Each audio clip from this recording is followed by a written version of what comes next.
അല്പസമയം മുമ്പാണ് തീ നിയന്ത്രണ വിധേയമാക്കിയത്. അത് സ്ഫോടനം നിയന്ത്രണ വിധേയമാക്കി എന്ന് തന്നെ പറയണം. കാരണം അത്രയധികം വലിയ സ്ഫോടനം തന്നെയായിരുന്നു അവിടെ ഉണ്ടായിരുന്നത്. 30-ലധികം ആളുകൾ അവിടെ ജോലി ചെയ്തിരുന്നു എന്നുള്ളതാണ് നമുക്ക് മനസ്സിലാക്കാൻ സാധിക്കുന്നത്. വിരുന്നുകളിലെ കാട്ടുനാർപെട്ടിയിലുള്ള ഒരു ഒരു ഫയർ ഫാക്ടറി, അവിടെ 4 മുറികളുള്ള ഫയർ ഫാക്ടറിയാണ്. 4 മുറികളും പൂർണ്ണമായും തന്നെ നശിച്ചു. അപകട സമയത്ത് 30ഓളം പേർ അവിടെ ഉണ്ടായിരുന്നു എന്നുള്ളതാണ് പ്രാഥമികമായി ലഭിക്കുന്ന വിവരങ്ങൾ. 6 പേർ നിലവിൽ ആശുപത്രിയിൽ ചികിത്സയിലുണ്ട്. ഈ 6 പേരുടെയും നില ഗുരുതരമായി തന്നെ തുടർന്നു എന്നുള്ളതാണ് നമുക്ക് മനസ്സിലാക്കാൻ സാധിക്കുന്നത്.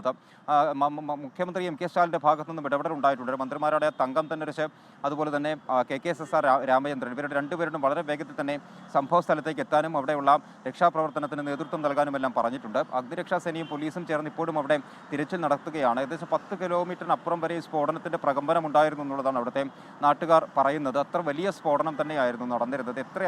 എത്ര അളവിൽ അവിടെ ഈ പറഞ്ഞ രീതിയിലുള്ള പടക്ക നിർമ്മാണത്തിന് ആവശ്യമായ വസ്തുക്കൾ സൂക്ഷിച്ചിരുന്നു തുടങ്ങിയ കാര്യങ്ങളിലേക്കെല്ലാം തന്നെ ഇനി അന്വേഷണം എത്തേണ്ടതുണ്ട്. എന്തായാലും അത്ര വലിയൊരു സ്ഫോടനം തന്നെയാണ് നടന്നിരിക്കുന്നത്. അല്പസമയം മുമ്പാണ്, ഉച്ചയ്ക്ക് ശേഷമാണ് ഇത്തരത്തിൽ ഒരു വലിയ സ്ഫോടനം അവിടെ ഉണ്ടാകുന്നത്. ആദ്യഘട്ടത്തിൽ ഈ പറഞ്ഞ രീതിയിൽ രക്ഷാപ്രവർത്തകർക്ക് അവിടേക്ക് എത്തിച്ചേരാൻ പറ്റുന്ന ഒരു നിലയുണ്ടായിരുന്നില്ല. കാരണം അത്ര തുടർ സ്ഫോടനങ്ങൾ നടന്നുകൊണ്ടേയിരിക്കുകയായിരുന്നു. വളരെ വേഗത്തിൽ അഗ്നിരക്ഷാ സേനയൊക്കെ അവിടെ എത്തിയെങ്കിലും, പോലീസൊക്കെ എത്തിയെങ്കിലും അവർക്ക് കൃത്യമായി അവിടേക്ക് ആ സംഭവ സ്ഥലത്തേക്ക് എത്താൻ ബുദ്ധിമുട്ടുണ്ടായിരുന്നു. നമുക്ക് ആ ദൃശ്യങ്ങളിൽ കാണാം. ഒരു വലിയ ഏരിയയാണ്, ഒരു തോട്ടത്തിന് നടുക്കാണ് ഈ ഒരു സ്ഥാപനം പ്രവർത്തിക്കുന്നത്, ഈ നിർമ്മാണശാല പ്രവർത്തിക്കുന്നത്. അവിടേക്ക് ആളുകൾക്ക് എത്തിച്ചേരാൻ സാധിക്കാത്ത ഒരു നിലയുണ്ടായിരുന്നു. തീ ഏകദേശം പൂർണ്ണമായും തന്നെ അടച്ചതിന് ശേഷമാണ് ഈ പറഞ്ഞ രീതിയിൽ ഒരു അവിടേക്ക് രക്ഷാപ്രവർത്തനത്തിനായി പോകാൻ വേണ്ടി സാധിച്ചത്. അപ്പോഴേക്കും പല ആളുകൾ തന്നെ പറഞ്ഞ 17 പേർ അല്ലെങ്കിൽ 20ഓളം പേർ തന്നെ അവിടെ സംഭവ സ്ഥലത്ത് തന്നെ വെച്ച് മരിക്കുന്ന ഒരു നിലയാണ് ഉണ്ടായിരുന്നത്.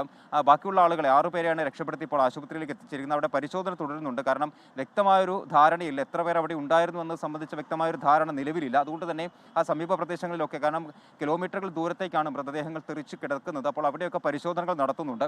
ആ രീതിയിലാണ് എന്തായാലും രക്ഷാപ്രവർത്തനം ഇപ്പോൾ നിലവിൽ പുരോഗമിക്കുന്നത്. വളരെ വേഗത്തിൽ തന്നെ മന്ത്രിമാരോട് അവിടെ എത്താൻ മുഖ്യമന്ത്രി നിർദ്ദേശം നൽകിയിട്ടുണ്ട്. മാത്രമല്ല കലക്ടർ, SP തുടങ്ങിയ ആളുകളോടൊക്കെ വളരെ വേഗത്തിൽ തന്നെ അവിടെ എത്താനും പ്രാഥമികമായി അന്വേഷണം ആരംഭിക്കാനും ഒക്കെ എന്തായാലും മുഖ്യമന്ത്രി നിർദ്ദേശം നൽകുകയും ചെയ്തിട്ടുണ്ട്. 20 മരണം ഇതുവരെ സ്ഥിരീകരിച്ചു. 6 പേർ ആശുപത്രിയിലുണ്ട്.